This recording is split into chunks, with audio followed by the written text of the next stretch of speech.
So hello everyone, আজকে তোমাদের সাথে কিছু কথা শেয়ার করব। আমাকে অনেকে জিজ্ঞাসা করেছে যে তুই ব্লগ বানাচ্ছিস টাকা ইনকাম করার জন্য।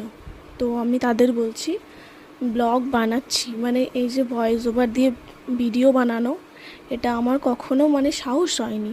ইচ্ছা ছিল কিন্তু ভয় লাগতো, লজ্জা লাগতো। সে তো আমি ওসব বাধা পেরিয়ে ভয়েস ওভার দিয়ে এখন ভিডিও বানাই। কিন্তু তোমরা বিশ্বাস করো, আমি জানি না যে ফেসবুক থেকে কী করে আর্নিং করতে হয়।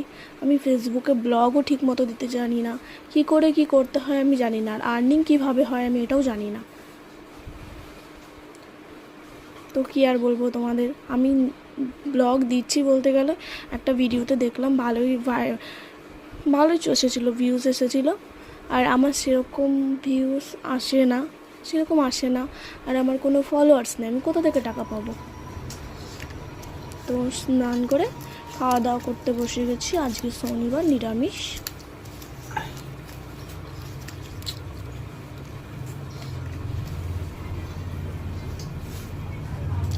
এমনিতেও আমাদের বৈশাখ মাসে নিরামিষই চলে।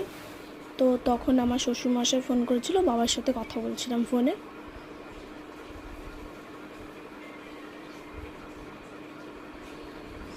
আরও একটা কথা, যে সবাই আমাকে জিজ্ঞাসা করেছিল যে আমার বিয়ে হয়ে গেছে কি হয়নি। আমার সোশ্যাল ম্যারেজ এখনও হয়নি, আমার রেজিস্ট্রি ম্যারেজ হয়ে গেছে। আর জিজ্ঞাসা করেছিল আমি কি করি। আমি একজন মেকআপ আর্টিস্ট। আর আমার হাজব্যান্ডের কথাও বলেছিল কিসের জব করে। আমার হাজব্যান্ড বিএসএফে আছে। আজকে স্টোরি দিয়েছিলাম, সেটা দেখছিলাম মায়ের ফোন থেকে, শুয়ে শুয়ে দেখছিলাম। তো বিকেল হয়ে গেছে, একটু কাজ বাজ ছিল, সেগুলো সেরে একটু হাঁটতে যাবো। আমি না অনেকটা মোটা হয়ে গেছি, তো তোমরা একটু সলিউশন দাও আমি কীভাবে রোগা হব। খাবার দাবারের দিক থেকে যদি বলো, আমি একদম কমিয়ে দিচ্ছি কিন্তু তাও রোগা হচ্ছে না। তো সেই জন্য আমি হাঁটতে চাই বিকেলবেলা করে, একটু এক্সারসাইজও করি, কিন্তু কিছুই ফলাফল দেখতে পাচ্ছি না আমি।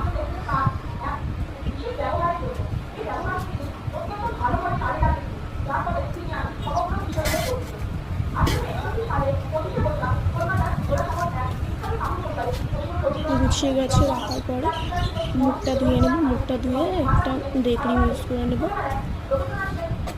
উঠানটা ঝাড় দিয়ে নেবো। তারপরে